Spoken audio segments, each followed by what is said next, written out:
Guys, स्वागत है आपका आपके अपने चैनल बालाजी स्टडी क्लासेस से। मैं विष्णु श्रीवास्तव स्वागत करता हूं।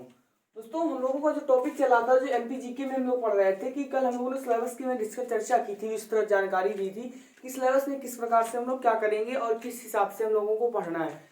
तो आज हम लोगों का एक टॉपिक है राज्य पुनर्गठन आयोग, क्योंकि सबसे पहले हम राज्य पुनर्गठन आयोग से भी क्वेश्चन व्यापक एग्जाम में आपको पूछा गया था, तो इससे भी क्वेश्चन बन सकता है। तो हम लोग जब चर्चा कर ही रहे हैं तो थोड़ा सा और पढ़ लें। तो राज्य पुनर्गठन आयोग के बारे में जानते हैं। तो वास्तव में स्टेट रीऑर्गेनाइजेशन कमीशन है क्या?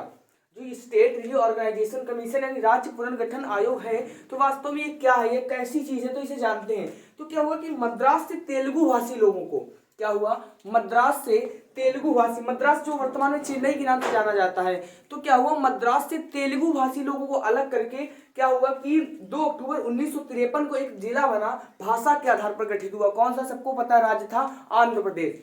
तो मद्रास से तेलुगु भाषी लोगों को अलग करके 2 अक्टूबर 1953 को एक जिला राज्य बना था जिसका नाम था आंध्र प्रदेश। तो राज्य पुनर्गठन आयोग में सबसे पहले हम लोग लिखेंगे, तो ये पॉइंट आप लोग लिख लीजिएगा। मैं बोल रहा हूं कि मद्रास से तेलुगु भाषी लोगों को अलग करके, मद्रास से तेलुगु भाषी लोगों को अलग करके 2 अक्टूबर 1953 को एक राज्य बना जिसका नाम, भाषा के आधार पर राज्य गठित हुआ जिसका नाम क्या था? आंध्र प्रदेश। आंध्र प्रदेश। अब स्थापना, अब राज्य पुनर्गठन आयोग के बारे में जानेंगे। तो सबसे पहले जानते हैं इसकी स्थापना क्यों हुई, स्थापना कब हुई, कब जो स्थापना हुई, इसकी स्थापना कब हुई? तो इसकी स्थापना हुई 22 दिसंबर 1953 को। क्या हुई? 22 दिसंबर 1953 को इसकी स्थापना हुई। 22 दिसंबर 1953 को इसकी स्थापना हुई। अब स्थापना हुई, इसका कार्य क्या था? तो ये स्थापना हुई राज्य पुनर्गठन आयोग की, तो इसका कार्य क्या था? क्या कार्य था कि राज्यों के गठन हेतु विकल्प तैयार करना। इसका कार्य क्या था? राज्यों के गठन हेतु विकल्प तैयार करना तथा रिपोर्ट अपनी तैयार करना। तो कार्य इसका था राज्यों के गठन हेतु विकल्प तैयार करना और राज्यों के गठन हेतु विकल्प तैयार करना और अपनी रिपोर्ट को क्या करना? चयन करना, यानी रिपोर्ट तैयार करना। अब जब इसका कार्य हो तो इसके अध्यक्ष कौन थे? तो इसके अध्यक्ष महोदय थे हमारे फजल अली। क्या नाम था? फजल अली। अध्यक्ष महोदय कौन थे? फजल अली। किसके? जो राज्य पुनर्गठन आयोग, स्टेट रीऑर्गेनाइजेशन कमीशन के जो अध्यक्ष थे वो कौन थे? फजल अली थे। अब जो फजल अली थे तो इसके सदस्य कौन थे? सदस्य थे हृदयनाथ कुंजरू तथा के.एम. पन्नीकर थे। कौन थे? हृदयनाथ कुंजरू और के.एम. पन्नीकर जी थे। तो हृदयनाथ कुंजरू कौन थे? हृदयनाथ कुंजरू, तुम लोग लिख लेंगे, हृदयनाथ कुंजरू। और कौन थे? के.एम. पन्नीकर।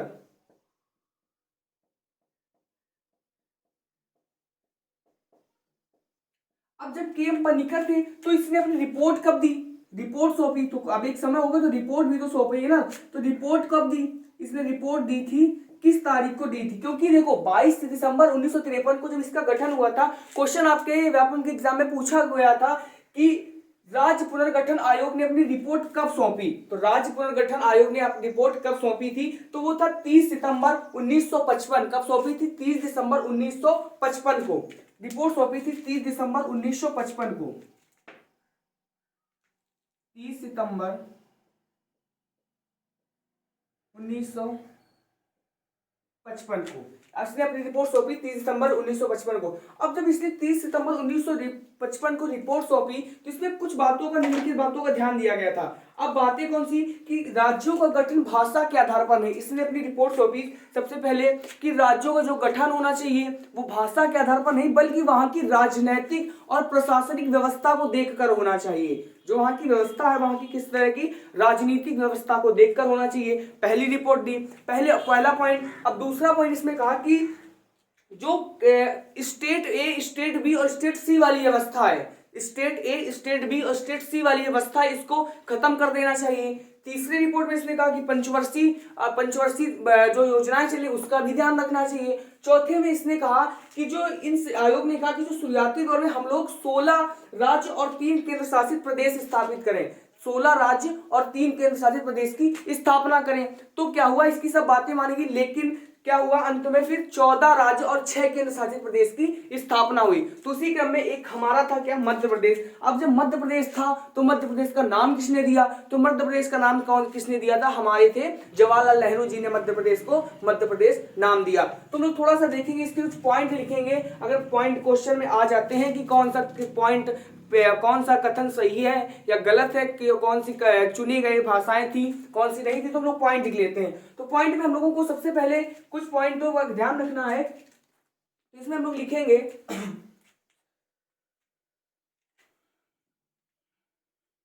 सबसे पहला पॉइंट लिखेंगे, जो राज्यों का गठन है, राज्यों का गठन भाषा के आधार पर, भाषा के आधार पर नहीं, राज्यों का जो गठन है वो भाषा के आधार पर नहीं, बल्कि वहां की राजनीतिक और राजनीतिक व्यवस्था को, राजनीतिक और प्रशासनिक व्यवस्था को ध्यान में रख के करना है। राज्यों का गठन भाषा के आधार पर नहीं, बल्कि वहां की राजनीतिक व प्रशासनिक, राजनीतिक व प्रशासनिक व्यवस्था को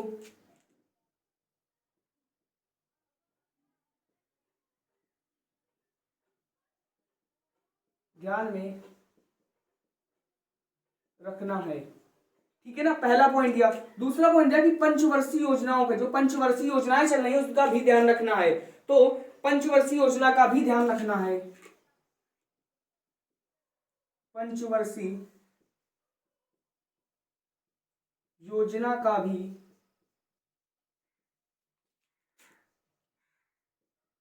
ध्यान रखना है, पंचवर्षीय योजना का भी ध्यान रखना है। तीसरे में इसने कहा कि जो स्टेट ए,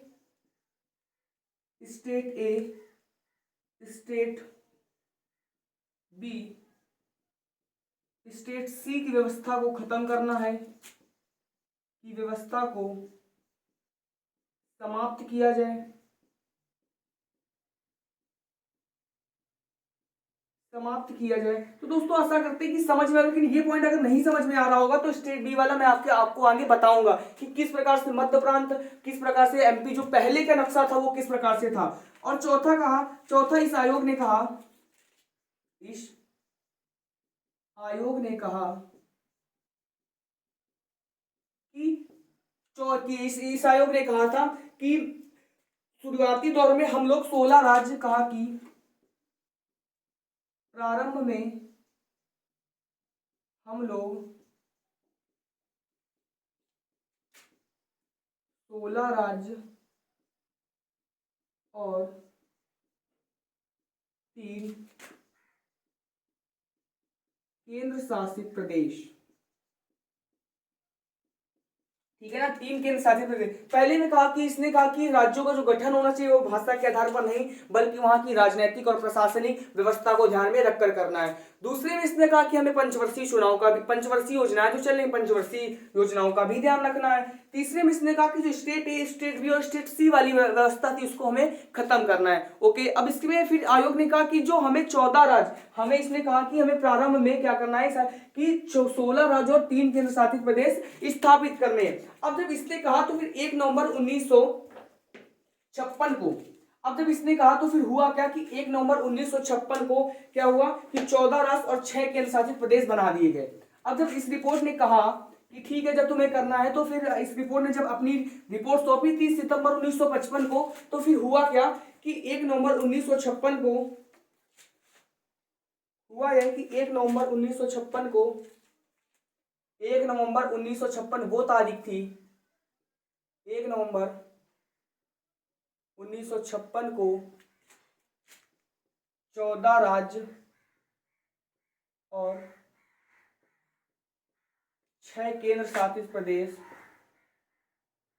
6 केंद्र शासित प्रदेश बना दिए गए, बना दिए गए। अब जब इसी में 14 राज्यों में एक हमारा प्यारा था जो हम लोगों को पढ़ना है, वो कौन था? एमपी यानी मध्य प्रदेश था। इसी में एक कौन था हमारा? मध्य प्रदेश। अब जब मध्य प्रदेश था तो मध्य प्रदेश का गठन किसने, मध्य प्रदेश का नाम किसने दिया? तो वो थे हमारे जवाहरलाल नेहरू जी। कौन थे? जवाहरलाल नेहरू।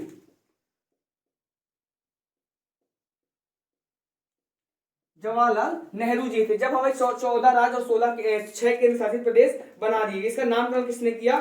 तो इस प्रकार मध्य प्रदेश को गठन भाषा के आधार पर क्या हुआ? मध्य प्रदेश का गठन भाषा के साथ साथ प्रशासनिक और राजनीतिक व्यवस्था को ध्यान में रखकर किया गया। जो इस प्रकार मध्य प्रदेश का गठन हुआ तो भाषा के आधार पर नहीं, भाषा के आधार के साथ साथ वहां की राजनीतिक और प्रशासनिक व्यवस्था को ध्यान में रखकर किया गया। ठीक है, तो मध्य प्रदेश का जब गठन हुआ तो मध्य प्रदेश के गठन के समय कौन से क्या जिले थे, कौन से कितने राज्य थे, तो वो हम लोग देखते हैं। अब समझ में आया राज्य पुनर्गठन आयोग कैसे आया? इसकी स्थापना 22 दिसंबर 1953 को हुई। इसके फिर एक बार रिकॉल करते हैं, इसके जो अध्यक्ष थे वो फजल अली थे और जो इसके सदस्य थे वो हृदयनाथ कुंजरू और के.एम. पन्नीकर जी थे। और इसके जो रिपोर्ट इसने सौंपी थी वो 30 सितंबर 1955 को सौंपी थी। इसके 4 पॉइंट थे। कौन कौन इसने रिपोर्ट जो सौंपी थी, उस रिपोर्ट में कहा क्या था? इस रिपोर्ट में कहा था कि सबसे पहले इसने कहा था कि जो व्यवस्थाएं हैं यानी जो राज्य का भाषा के आयोग पर नहीं बल्कि वहां की राजनीतिक और प्रशासनिक व्यवस्था को ध्यान में रखकर करना है। दूसरे में इसने कहा कि जो स्टेट है, स्टेट बी स्टेट सी की जो व्यवस्था है उसे खत्म करना है। फिर इसने कहा अपनी रिपोर्ट में कि पंचवर्षीय योजनाओं का भी ध्यान रखना है। चौथे में इसने कहा कि जो आयोग का जो गठन होना चाहिए राज्यों का वो उसमें से 14 राज्य और 3 केंद्र शासित प्रदेश बनने चाहिए। तो फिर हुआ का 1 नवंबर 1956 को 14 राज्य और 6 केंद्र शासित प्रदेश बना दिए गए। इसी में था हमारा एक मध्य प्रदेश। मध्य प्रदेश का नामकरण किसने किया? तो जवाहरलाल नेहरू जी ने किया। तो हम लोग लिखते हैं कि मध्य प्रदेश का गठन के समय क्या कौन सी व्यवस्था थी? मध्य प्रदेश का गठन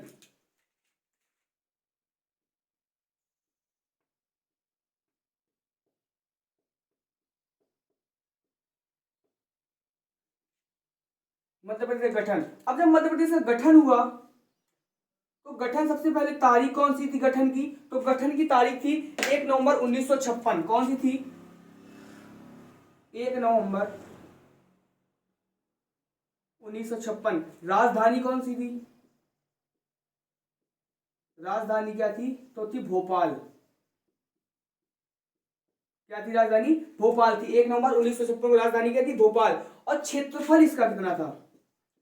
जो क्षेत्रफल था वो कितना था? तो वो क्षेत्रफल जो हमारा था वो था 4434 किलोमीटर स्क्वायर। तो ये याद रखना, जो समय क्षेत्रफल कब था? जब गठन हुआ था एमपी का, जब दक्षिण पूर्वी राज्यों को दिया, मुंबई को हमने दिया नहीं था तब हुआ था। तब याद रखना, क्वेश्चन पूछा जाता है, सब लोग याद कर लेते हैं नया वाला, लेकिन हमें पुराना भी पढ़ के चलना है। तो जब गठन हुआ था, गठन के समय 1 नवंबर 1956 को हुआ। राजधानी क्या थी? राजधानी अपनी भोपाल थी। क्षेत्रफल क्या था? 443446 किलोमीटर स्क्वायर यानी इसका क्षेत्रफल था। अब संभाग डिवीजन कितने थे? संभाग कितने थे? संभाग कितने थे? तो 8 थे। अब वर्तमान में कितने? तो वर्तमान में कितने? 10 हैं। वर्तमान में कितने हैं? अभी आगे बताएंगे। 10 हैं। और 10वां कौन सा है? तो 2008 में एक बना था नर्मदापुरम। बहुत लोग गलत करके आते हैं क्वेश्चन। तो 10वां कौन सा है? नर्मदापुरम। और ये बना कब था नर्मदापुरम? तो 2008 में बना था। तो संभाग कितने थे? 8 थे। अब जिलों की संख्या कितनी थी? जिलों जो जिले थे वे जिले कितने थे? डिस्ट्रिक्ट तो थे 43, लेकिन वर्तमान में कितने? 52। वर्तमान में कितने? 52। 52वां जिला कौन सा है? निमाड़ी है। निमाड़ी, ठीक है ना। जिले कितने? 43 जब गठन हुआ था। और इस समय लोकसभा सीटें कितनी थी? तो जब गठन हुआ था तो लोकसभा सीटें कितनी थी? लोकसभा सीटें, फिर राज्यसभा सीटें, राज्यसभा और विधानसभा। विधानसभा, लोकसभा सीटें, राज्यसभा सीटें और विधानसभा सीटें। तो लोकसभा सीटें थी 40 और राज्यसभा सीटें थी 16 और ये थी 230+1। कितनी थी? 230+1, ये सॉरी माफ करिएगा बेटा 320 दोस्तों, 320। तो क्या हुआ, 230 मुझे आता 320 है। तो क्या हुआ, जब गठन हुआ तो उस समय गठन के समय 1 नवंबर 1956 को गठन हुआ। राजधानी क्या थी? भोपाल थी। और भोपाल का कार्य कौन संभालता था? तो रीवा। अभी मैं आपको बताऊंगा जो भोपाल की राजधानी थी, भोपाल का कार्यभार कौन संभालता है तो मैं आगे बताऊंगा। क्षेत्रफल कितना था? तो 443446 किलोमीटर स्क्वायर था। संभाग थे वे, संभाग जो डिवीजन थे वो डिवीजन कितने थे? 8। लेकिन वर्तमान में कितने? तो वर्तमान में 10 है। 10वां कौन सा है? तो नर्मदापुरम है। कौन सा है आपका? नर्मदापुरम है। तो याद रखना है। जिले कितने थे? 43 थे। फिर 43 से 61 हुए। अब जब 1998 तक, अब जब 1998 तक हुई तो इसके आगे क्या अवस्था हुई तो हम लोग इसके आगे देखेंगे। लोकसभा क्या थी? लोकसभा सीटें कितनी थी? तो 40 थी। राज्यसभा सीटें 60 थी और विधानसभा कितनी थी? तो 320 थी, यानी 320 विधानसभा सीटें थी। तो ऐसा हम लोगों को कुछ नक्शा था। अब 26 नवंबर 1972 को 2 नए जिले बने। अब हम लोग आगे देखते हैं इसी के आगे। तो हम लोगों को देखना है क्या, मध्य प्रदेश के गठन में हम लोगों को एक था,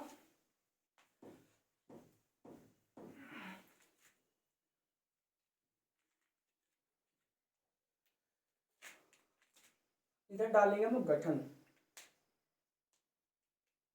मध्य प्रदेश का गठन। तो एक काम करिएगा, आप लोग नोट्स बनाते जाइएगा, बहुत अच्छे नोट्स आपके देखना है कि तैयार हो जाएंगे।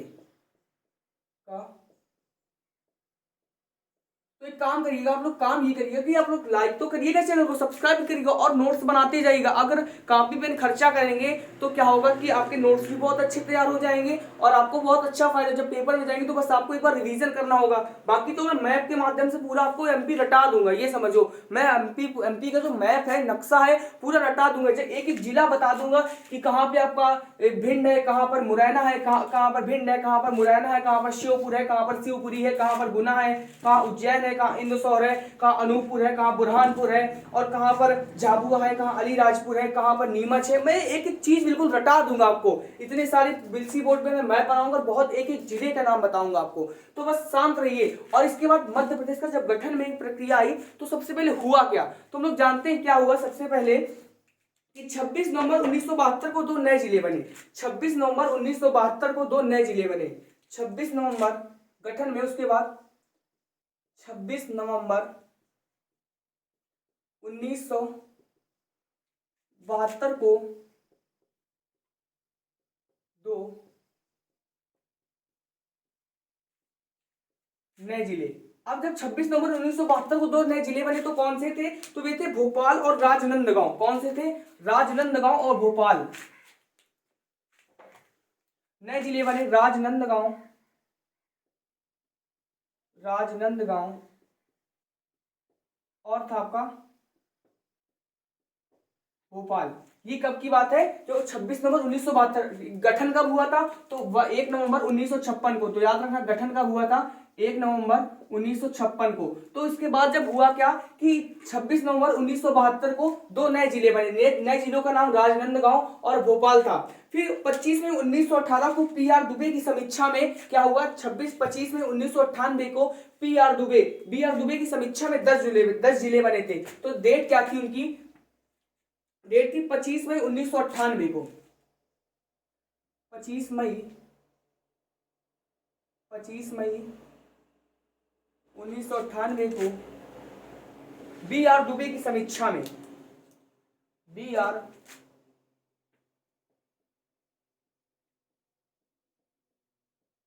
दुबे की समीक्षा में, बी आर दुबे की समीक्षा में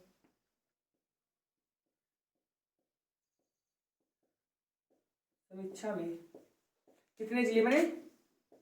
10 जिले बने। ये डेट आपको याद रखनी, 10 जिले कब बने थे? बी आर दुबे की 10 जिलों का नाम मैं बता दूंगा अभी। बी आर दुबे की समीक्षा में 10 जिले बने। ठीक है, कब बने? 25 मई 1998 को बी आर दुबे की। अब 30 जून 1998 को सहदेव की समीक्षा में क्या हुआ? 30 जून 1998 को, फिर 30 जून 1998 को, 30 जून 1998 को सहदेव की समीक्षा में 5-6 जिले बने। सहदेव की समीक्षा में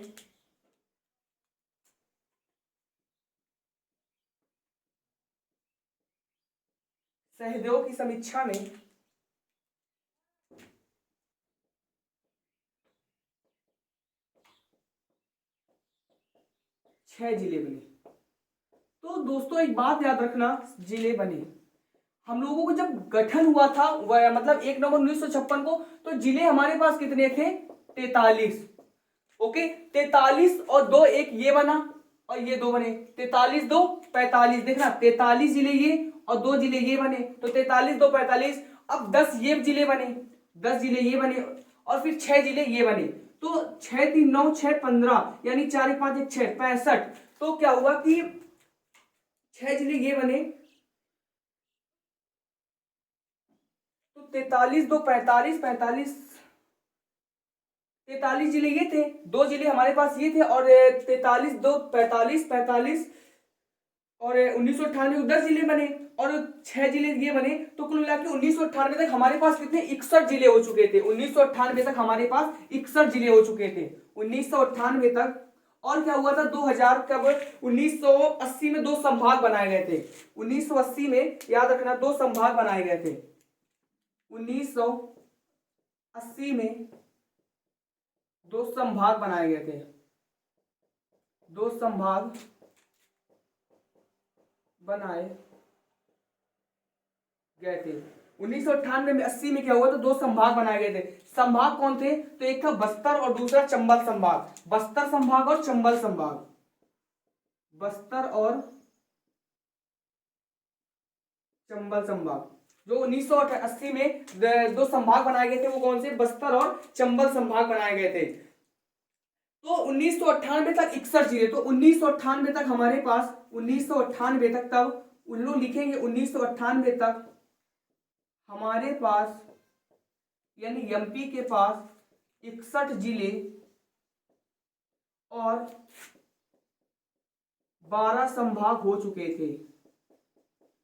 12 संभाग हो चुके थे कब? 1998 तक जो हमारे एमपी के पास कितने हो चुके थे? 12 संभाग हो चुके थे। ठीक है ना। 43 देखो, 43 वो थे, 43 2 45 45 10 55 और 55 6 कितने? हाँ सही तो है, हम लोग सही कर रहे हैं। 43 हमारे पास वो थे और 2 ये, 43 2 45 45 10 55 और 55 5 61 हो गए। 61 जिले हो गए। देखो बेटा 61 दोस्तों जिले हो गए। कैसे हो गए? थोड़ा कंफ्यूजन था कि 26 नवंबर 1972 को 2 नए जिले बने। नए जिले कौन से थे? राजनंदगांव और भोपाल था। ओके, राजनंदगांव और भोपाल था। फिर 25 में 1998 को बी आर दुबे की समीक्षा में 10 जिले बने। तो 43 वो थे, 2 ये 45 10 55। अब आगे करते 30 जून 1998 को सहदेव की समीक्षा में 6 जिले बने। तो 55 और 6 55 5 6 60 और एक बचा 61। तो यानी 1998 और 1980 में 80 में क्या हो? 2 संभाग बनाए गए। संभाग कौन से थे? बस्तर था और चंबल संभाग था। तो 1998 तक हमारे पास 61 जिले और 12 संभाग हो चुके थे। ठीक है ना। जब 12 संभाग हो चुके थे, अब 31 अक्टूबर 2000 को एमपी का हम लोग लिखेंगे हुआ क्या आगे? 31 अक्टूबर 2000 को एमपी का दक्षिण पूर्व भाग को क्या करें? अलग हटाकर यानी छत्तीसगढ़ राज्य का गठन किया गया। कितने राज्यों को अलग करके? तो मैं भी आगे आपको बताता हूं। तो लिखिए, हम लोग लिख लेंगे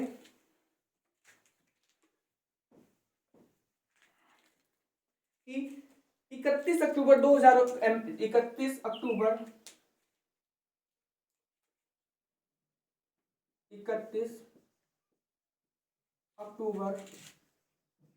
2000 को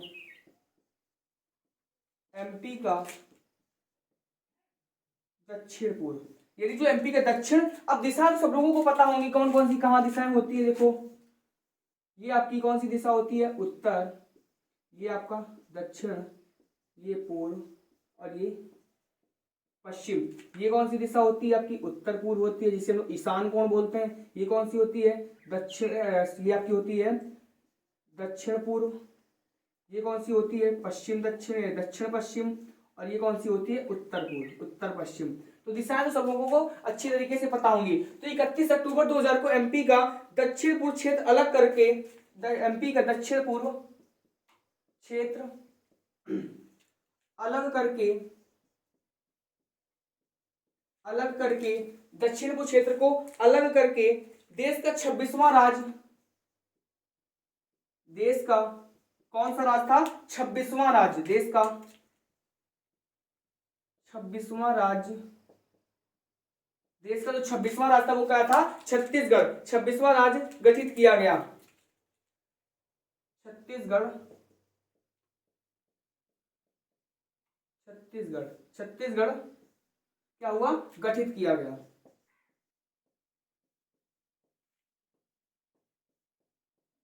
देश का 26वां राज्य छत्तीसगढ़ गठित किया गया। अब छत्तीसगढ़ गठित क्यों किया गया, लेकिन कार्यभार इसने कब संभाला, इसने कार्यभार कब संभाला, तो छत्तीसगढ़ गठित किया, लेकिन कार्यभार इसने, लेकिन कार्यभार इसने एक प्रकार से कब संभाला था, 1 नवंबर को, 1 नवंबर 2000 को संभाला। तो इस प्रकार हम कह सकते हैं संभाला कि एमपी का पुनर्गठन कब हुआ था। एमपी का क्वेश्चन आता है कि एमपी का पुनर्गठन कब हुआ था, तो लोग क्या करते हैं, पुनर्गठन कब हुआ था, तो जब अलग किया गया तो एमपी का इसी पुनर्गठन भी तो हुआ होगा। तो एमपी का पुनर्गठन कब हुआ था, 1 नवंबर 2000 को। तो हम लोगों को बिल्कुल भी 1% गलती नहीं करनी है,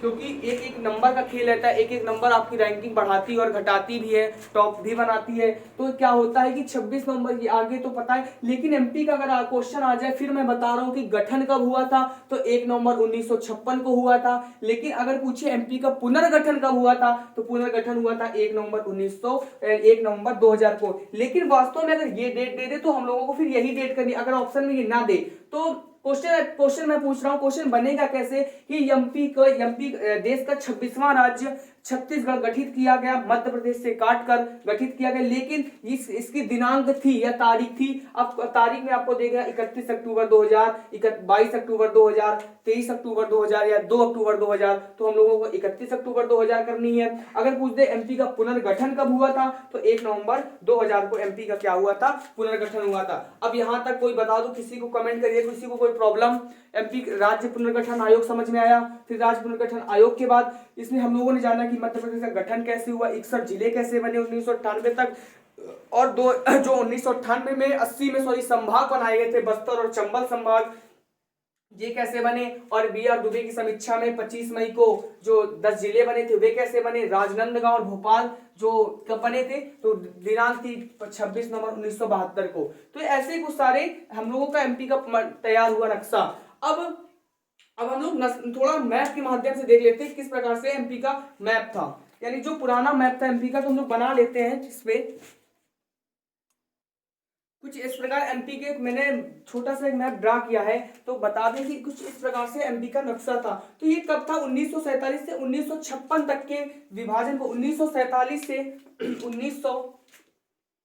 1956 के बीच को हम लोगों ने क्या किया, 1947 से 1956 के बीच में हम लोगों ने स्टेट ए, स्टेट बी और स्टेट सी के राज्यों में क्या किया, विभक्त कर दिया था। तो स्टेट ए कौन सा था, तो स्टेट ए था मध्य प्रांत, यानी स्टेट ए जो था वो आपका मध्य प्रांत था। कौन सा था, स्टेट ए जो था मध्य प्रांत आपका ये था। स्टेट ए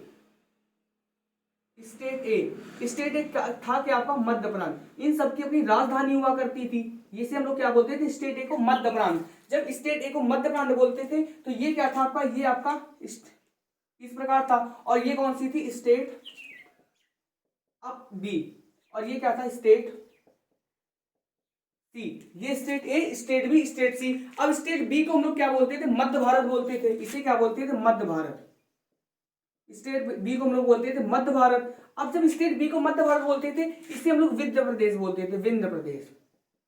विंध्य प्रदेश क्या बोलते थे, विंध्य प्रदेश। थोड़ा सा मैप नीचे नहीं आ पाया तो आप लोग बिल्कुल ऐसा नीचे बना हुआ है, ठीक है ना, इसे बोलते थे मध्य विंध्य भारत यानी मध्य प्रदेश। तो क्या हुआ कि स्टेट सी जो की जो व्यवस्था थी, इसकी सबकी राजधानी हुआ करती थी। तो इसकी राजधानी इंदौर थी। जो स्टेट बी था, स्टेट बी की राजधानी थी इंदौर।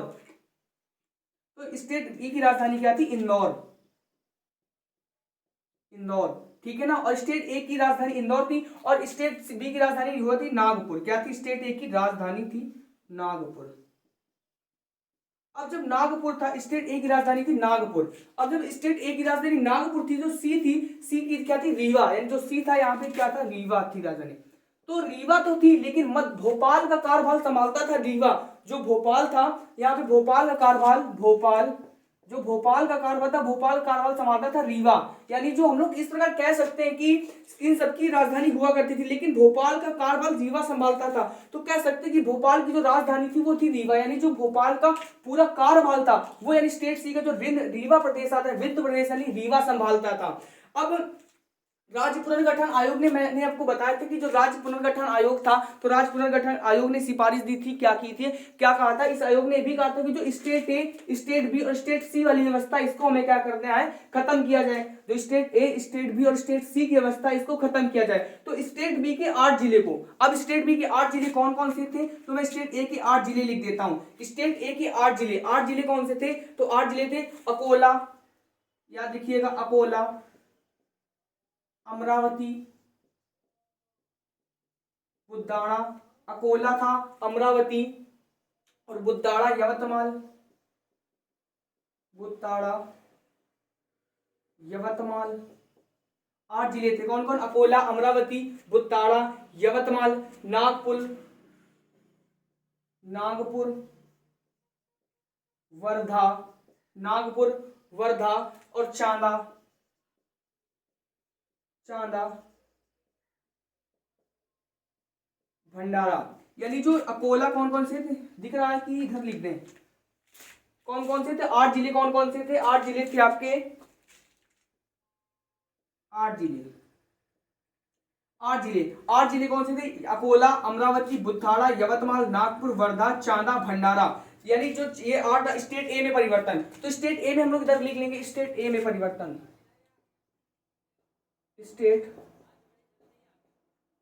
ए में परिवर्तन, परिवर्तन। तो स्टेट एक विदर्भ क्षेत्र था कौन सा, तो आपका ये कुछ इस प्रकार, जो विदर्भ क्षेत्र था वो ये था, ये विदर्भ क्षेत्र, विदर्भ। और स्टेट ए के अंतर्गत आता था जो विदर्भ क्षेत्र था वो ये था, स्टेट ए के जो पूरा था, ये 1 मिनट, ये पूरा आपका विदर्भ क्षेत्र आता था। यहां से जो ये स्टेट, ये आपका बी था, ये दूसरा। यानी विदर्भ का जो 8 जिले थे, विदर्भ के 8 जिले कौन कौन से थे, तो आपका था अकोला, अमरावती, बुद्धाड़ा, यवतमाल, नागपुर। देखो देख लेते, 8 है लोगों के पास, 1 2 3 4 5 6 7 8। तो ये क्या हुए, 8 जिले। क्या हुआ कि विदर्भ क्षेत्र को हम 8 मराठी भाषी जिले को विदर्भ क्षेत्र के हम लोग लिख लेंगे इधर। विदर्भ 8 परिवर्तन क्या हुए कि विदर्भ क्षेत्र के मराठी, विदर्भ क्षेत्र के,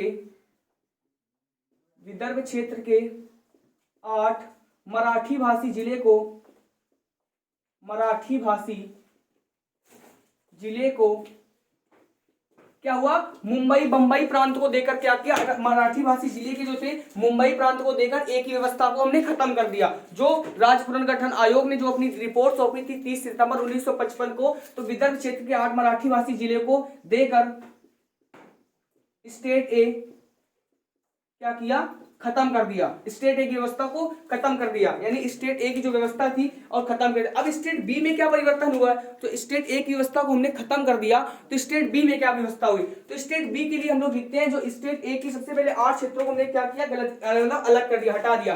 अब स्टेट बी में परिवर्तन, स्टेट बी में परिवर्तन,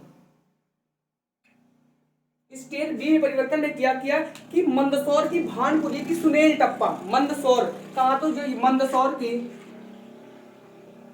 मंदसौर जो मंदसौर था, मंदसौर के भानपुरे के सुनेल टप्पा तहसील को क्या किया, उठाकर राजस्थान को दे दिया। मंदसौर के भानपुरे के सुनेल टप्पा, यहाँ पे आपका क्या था, राजस्थान होता है मैप में, तो मंदसौर के भानपुरे के सुनेल टप्पा, और मंदसौर जो था, मंदसौर के भानपुरा जिले गांव का सुनेल टप्पा तहसील थी, सुनेल टप्पा तहसील को उठाकर क्या किया, राजस्थान को दे दिया। तो हम लोग लिखेंगे मध्य प्रदेश की, हम लोग लिखेंगे कि मंदसौर के, मंदसौर के भानपुरा गांव की सुनेल टप्पा झील, भानपुरा की सुनेल टप्पा झील, सुनेल टप्पा तहसील को, सुनेल टप्पा तहसील को, उठाकर राजस्थान को दे दिया।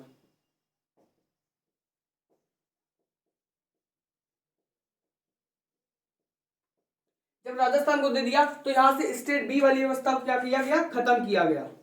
देकर स्टेट जो बी वाली व्यवस्था थी उसको खत्म कर दिया। कौन सी, राजस्थान के जो मंदसौर के भानपुरा गांव की जो सुनेल टप्पा तहसील थी उसको उठाकर किसे दे दिया, मंदसौर की, यानी राजस्थान को दे दिया। कहाँ की थी, तो क्वेश्चन पूछा जाता है जो स्टेट बी में परिवर्तन हुई थी उस तहसील का क्या नाम था, तो सुनेल टप्पा थी कहां पर, मंदसौर। मंदसौर के गांव कौन सा था, भानपुरा था। कौन सा था, भानपुरा। तो मैंने लिख भी दिया मंदसौर के भानपुरा, मंदसौर के भानपुरा की सुनेल टप्पा तहसील को, मंदसौर के भानपुरा की सुनेल टप्पा तहसील को क्या किया कि इस मंदसौर जो सुनेल टप्पा तहसील उठाकर क्या किया, हमने उसे राजस्थान को दे दिया गया और स्टेट बी को, और राजस्थान की कोटा की सिरोज तहसील को। और एक परिवर्तन हुआ था कि राजस्थान की कोटा की सिरोज तहसील को उठाकर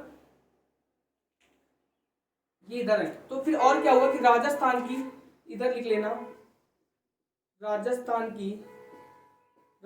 के कोटा की कौन सी तहसील थी, सिरोज तहसील को विदिशा में मिला दिया गया।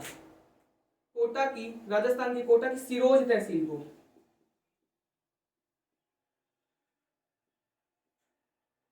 सिरोज तहसील को विदिशा में मिला दिया गया।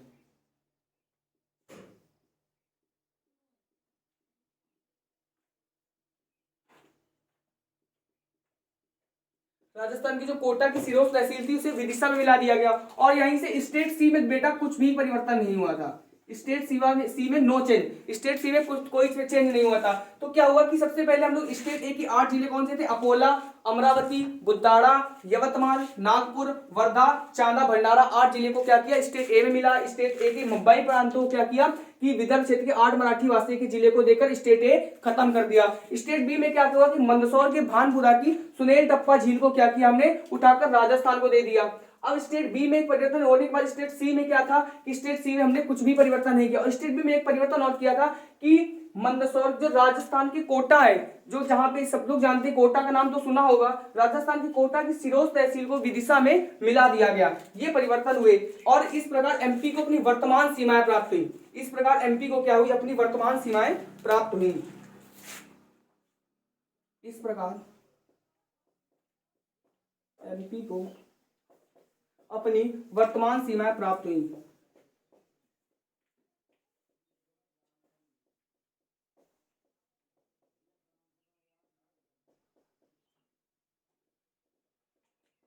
इस प्रकार एमपी को क्या हुआ, अपनी वर्तमान सीमाएं प्राप्त हुई। ठीक है बेटा, तो क्या था दोस्तों कि ये इस प्रकार एमपी की अपनी वर्तमान सीमाएं प्राप्त हुई। तो जब वर्तमान सीमाएं प्राप्त हुई तो वो सन कौन सा था, तो वो 1947 से, जब हमारा भारत आजाद हुआ 1947 से 1956 के बीच में था।